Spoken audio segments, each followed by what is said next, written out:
नमस्कार किसान भाइयों, एसआरजे फार्मिंग यूट्यूब चैनल पे आप सभी का स्वागत है। किसान साथी, आज की वीडियो में हम जानेंगे जब हमारी गेहूं की फसल 70 से 80 दिन की हो जाती है तो हमें गेहूं की देखभाल कैसे करनी चाहिए।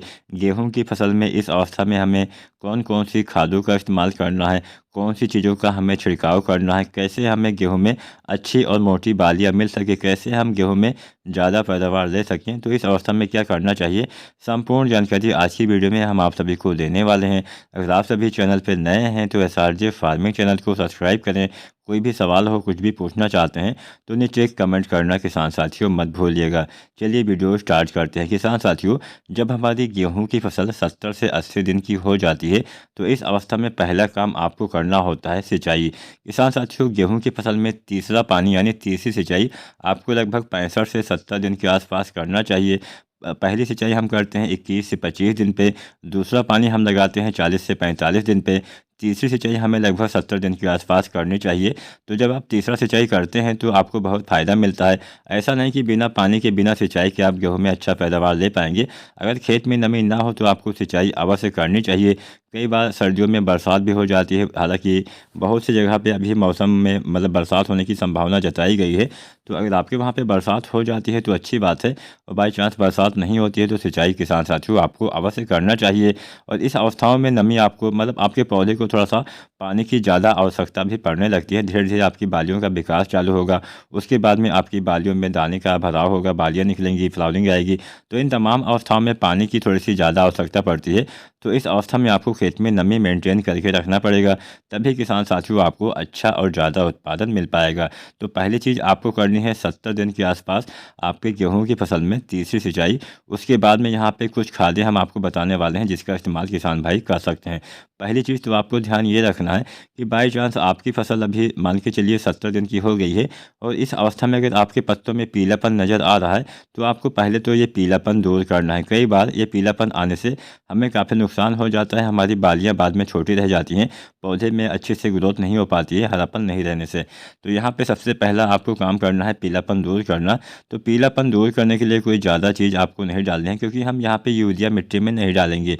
आपको मैं बताते चलो, यूरिया का इस्तेमाल पहले पानी पे 40 केजी या 45 केजी और दूसरे पानी पे फिर से आपको 40 केजी देना होता है, लेकिन तीसरे पानी पे यहाँ पे यूरिया आपको नहीं देना होता है।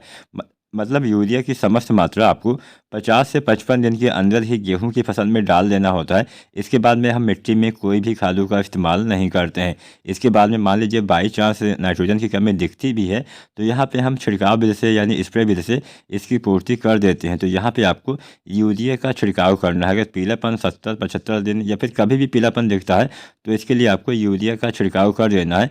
लगभग 1 से लेकर 2 केजी यूरिया आपको डालना चाहिए। और जब आप 70 दिन के आसपास पीलापन है यूरिया डालते हैं तो इस अवस्था में अगर आप जिंक भी डाल देते हैं तो बहुत फ़ायदा मिलता है।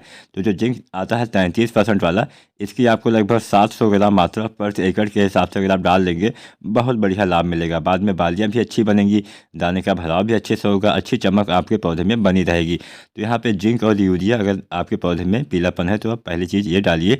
उसके बाद में हमारी जब गबोट अवस्था आती है, मतलब बालियाँ निकलने से पहले वाली अवस्था आती है, तो इस अवस्था में पहली चीज़ किसान साथियों आपको यूज करना है एनपीके, जो आता है 05234।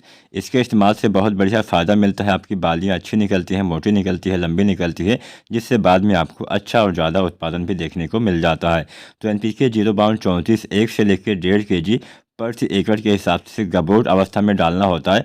और इस अवस्थाओं में नमी आपको बना के रखना होता है। अगर नमी नहीं है तो पहले आपको हल्की सी सिंचाई कर देनी है, उसके बाद ही आपको इन खादों का इस्तेमाल करना चाहिए। तो पहली चीज़ 05234 डालनी है गबोट अवस्था में, और दूसरी चीज़ यहाँ पे आपको डालनी है बोरोन।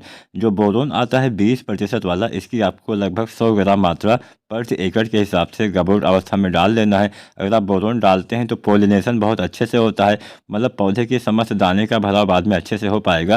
परागण प्रक्रिया अच्छे होने से आपके पौधे में पराग नली का निर्माण करता है, आपके पौधे के सभी भागों तक सभी तत्वों को पहुंचाने का काम करता है।